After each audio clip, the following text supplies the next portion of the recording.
Pre monsoon season এই সময়, যাতে আমাদেরকে একটু ট্রাফিক রুলসটা মেনটেন করে চলতে হবে। আমরা এই রোড সেফটি অ্যাওয়ারনেসের মেসেজ আমরা দিচ্ছি একটাই জিনিস, যে যত ফ্যাটালিটি আমাদের কমতে পারে। আরও কিছু লোককে আমরা মেসেজ দেবো তার মধ্যে, যে ড্রাঙ্ক অ্যান্ড ড্রাইভিং কোনো অবস্থায় করবেন না, হেলমেট পরে গাড়ি চালান।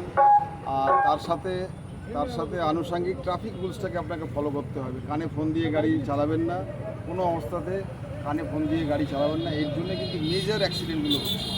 ট্রাফিক রুলসটাকে ফলো করার জন্য আমরা জনগণকে আমরা আবেদন করছি।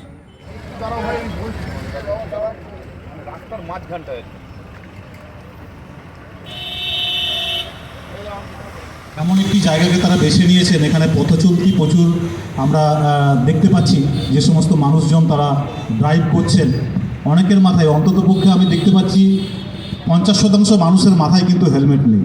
এবং আরও একজনকে আমি দেখতে পেলাম, যিনি তার ছোট্ট দুটো বাচ্চাকে, যাদের বয়স হয়তো এখনও 3 বছর 4 বছরও পেরোয়নি, তিনি সেরকমভাবে তার দুটো বাচ্চাকে চাপিয়ে তিনি কিন্তু আসছেন। কিছুদিন আগে একটা ঘটনা আমার এই রাস্তার উপরেই ঘটেছে। স্পিন্ডেল হাই স্কুলের ছাত্র ছিল, সেই ছাত্রটিকে নিয়ে তার বাবা কাঁচরাপাড়ার দিকে দিয়ে এসেছিলেন এবং স্পট ডেতে দুজনেই মারা যান। কারো মাথায় কিন্তু হেলমেট ছিল না। তো এটাই আমাদের বুঝিয়ে দেয়, কিন্তু আমরা কিন্তু সচেতন হইনি এখন। মাঝে মধ্যে আমার মনে পড়ে যে সাধারণ মানুষজন ভাবেন যে কোথাও একটা পুলিশের ধরপাকড় হচ্ছে, সেখানে মাথায় হেলমেট নেই বলে কেস দেওয়া হচ্ছে। সেটাকে আমরা সাধারণ মানুষের অনেকটা দেখি যে হ্যাঁ, এটা কালেকশন করা হচ্ছে, সেটা যে আমাদের সেফটির জন্য, সেটা আমরা কখনোই সেটাকে ভাবি না। তো এই জায়গাটা থেকেই বর্ষা, আমার তো মনে হচ্ছে যে এখন যে আজকে বর্ষার দিন, রাস্তা অত্যন্ত পিচ্ছিল হয়ে আছে, তার মধ্যে এরকমভাবে যখন আমরা দেখতে পাচ্ছি মানুষজনকে যারা মাথায় হেলমেট না নিয়ে বেরিয়েছেন, এমন নয় কিন্তু তাদের প্রত্যেকের বাড়িতেই হেলমেট রয়েছেন।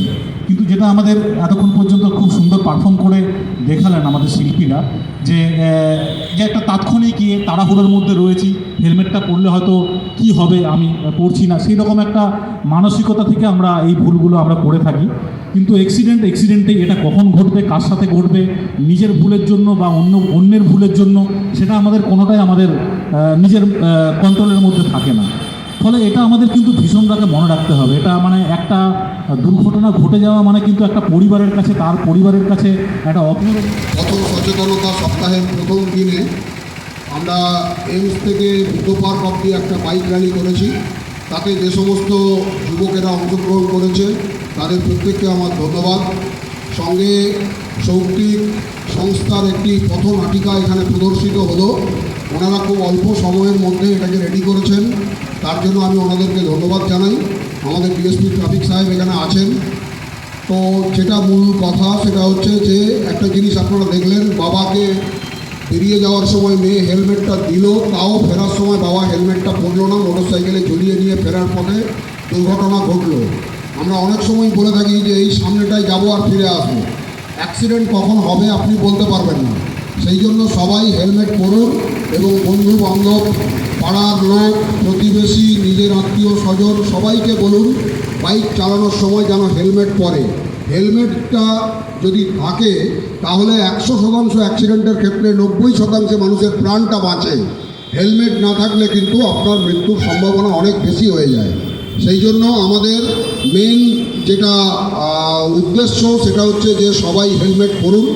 আপনারা সবাই জানেন পশ্চিমবাংলার মাননীয় মুখ্যমন্ত্রী শ্রীমতী মমতা বন্দ্যোপাধ্যায়ের অনুপ্রেরণাতে এই সেফ ড্রাইভ সেভ লাইফ যে কর্মসূচি আমাদের সারা বছর ধরে চলে, সেইটার আজকে যে সপ্তাহ তার প্রথম দিন। তো তাতে আমরা এর প্রত্যেকটা দিনই একটা না একটা করে অনুষ্ঠান বিভিন্ন জায়গাতে বিভিন্নভাবে হবে। বিভিন্ন স্কুলের ছেলেমেয়েদেরকে, কলেজের ছেলেমেয়েদেরকে আমরা চেষ্টা করি এইটুকু কনভিন্স করার যে তারা যেন হেলমেটটা পরে। শুধু এইটুকু একটা জিনিস, বাকি আরও অনেক কিছু আছে। মদ খেয়ে গাড়ি চালাবেন না, সিট বেল্ট পরবেন না।